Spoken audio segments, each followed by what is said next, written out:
8 years ago, my sister got pregnant. The father wasn't involved and my sister didn't want the baby. But she also couldn't bring herself to terminate or adopt out to strangers. She approached me and my now ex-husband and asked if we would be willing to adopt her child. We weren't sure as we were concerned this would lead to issues down the line, but my sister insisted that it wouldn't, so we ultimately agreed. Before Lucy was a year old, my husband left us both because my sister lied about Lucy's father. When Lucy was 4, I got together with my wife, and we married last year. My sister has said that seeing me and my wife with Lucy, who is now 7, confirms to her that she made the right decision.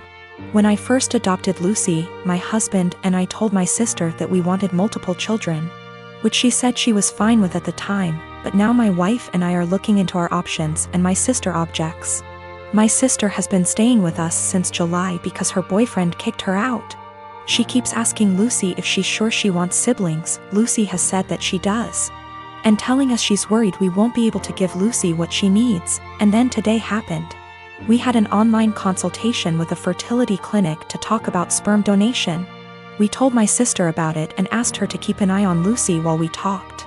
The Wi-Fi went randomly on and off 3 times during the session, booting us out of the call each time. The 3rd time, my wife went to check it and saw my sister holding the power cord, and Lucy trying to plug it back in. Lucy saw my wife and said, "Auntie keeps turning the Wi-Fi off." Wife plugged it back in. But we could no longer get into the session, and we got an email from the doctor saying that if the Wi-Fi is going to be this bad, then maybe we should try a more local clinic, as we can't do online consultations. When we confronted my sister, she admitted that she wants Lucy to be an only child so she has 100% of our undivided attention, and then said in a sarcastic tone, "Forgive me for only wanting what's best for my daughter." To which we responded that Lucy isn't her daughter. Things escalated until I said that my sister should go stay with our parents, and my wife drove her to their place. Since leaving a few hours ago, she's apologized and begged to come back, and my parents have also asked me to take her back. But I've refused. They've all called me an arsehole for kicking my own sister out after one argument, because now she's unable to get to work.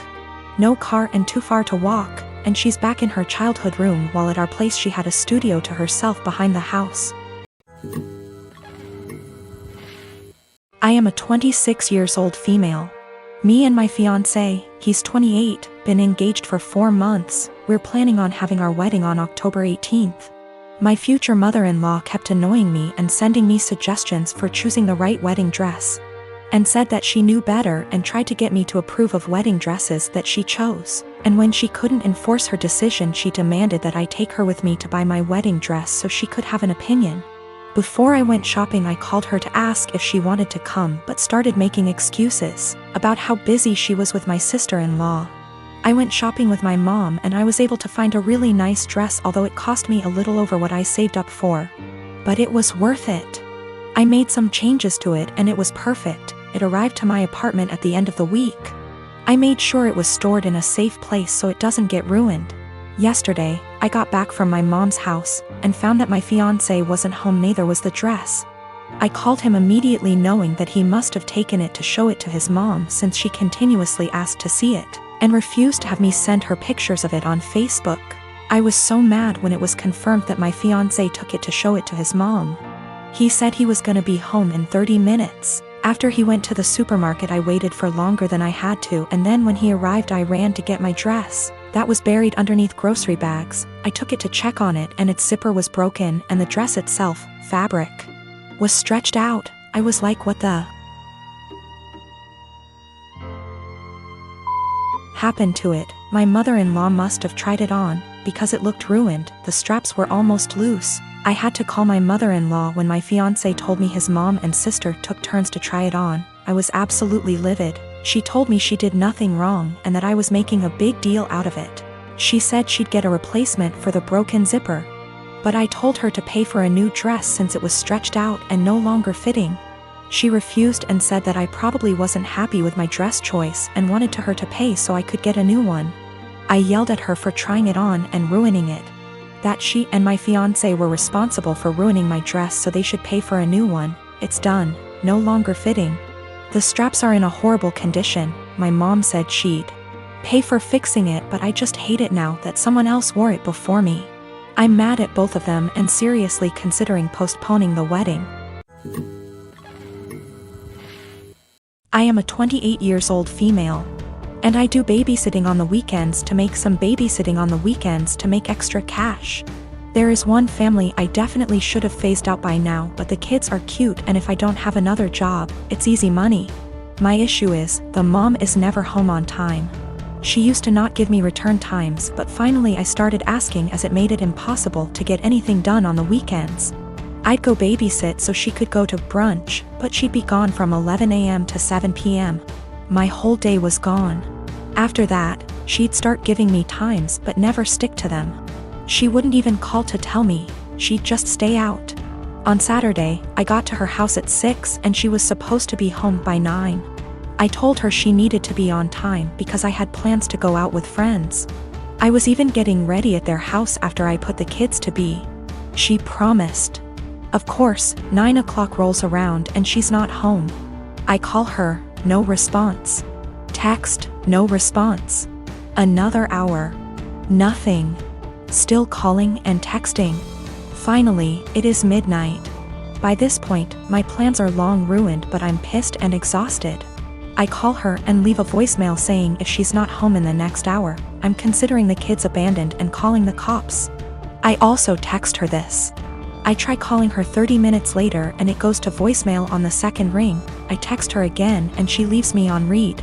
If she had reached out saying, hey, I'm staying out until X time, I would have stayed.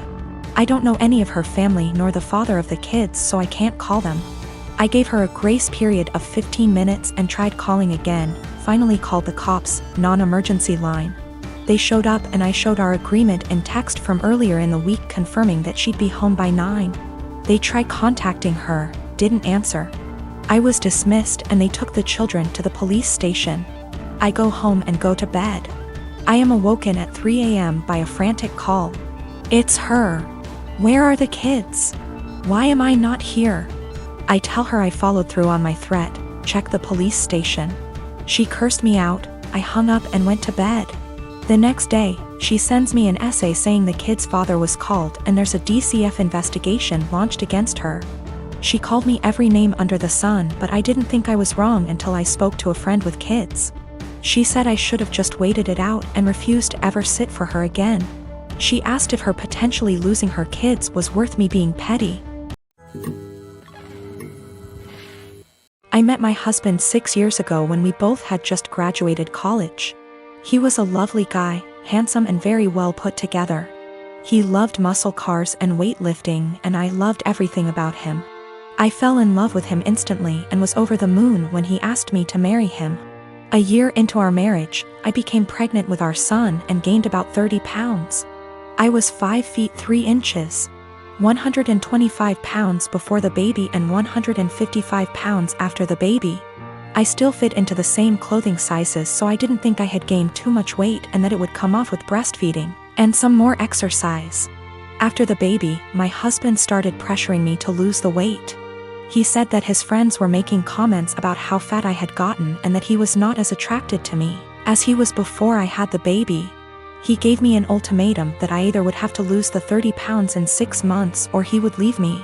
I was very upset about the demand, but I didn't want to lose him, so I tried my hardest to lose the weight. Every day for months I would wake up and go to hot yoga for 90 minutes. After I got home from work, I would run or do some bodyweight exercises. I tried to keep my calorie count below 1200 so that I would lose 2 or more lbs per week. The weight slowly but surely started to come off and I was back down to 130 pounds by the end of the 6 months. My husband was happy and things looked like they would be okay. After I lost the weight, I noticed a shift in the attitude of my husband's friends. Most of them are perfectly nice guys, but a few of them are absolute pieces of shit, the same ones who called me fat. Once I returned to my old weight, these friends started to make comments about me and how sexy I was. I told my husband to make them stop and he said that he would speak with them, but the rude comments never stopped.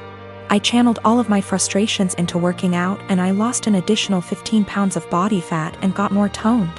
This past weekend, my husband's friends were over at the house and one of them grabbed me and tried to grope me. I told my husband, and even though he was angry at his friend, he was still angry at me.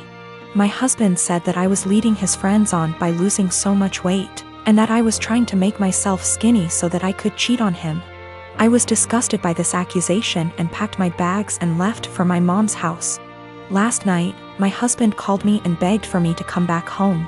He says that he knows that he was unfair and that he won't let his friend come over anymore. But I am so tired of dealing with this that I'm not sure I want him back. He's the one that told me to lose weight. But now he's blaming me for being too skinny, and I'm afraid he's going to make me develop an eating disorder. But I also still love my husband, and it hurts me to be apart from him.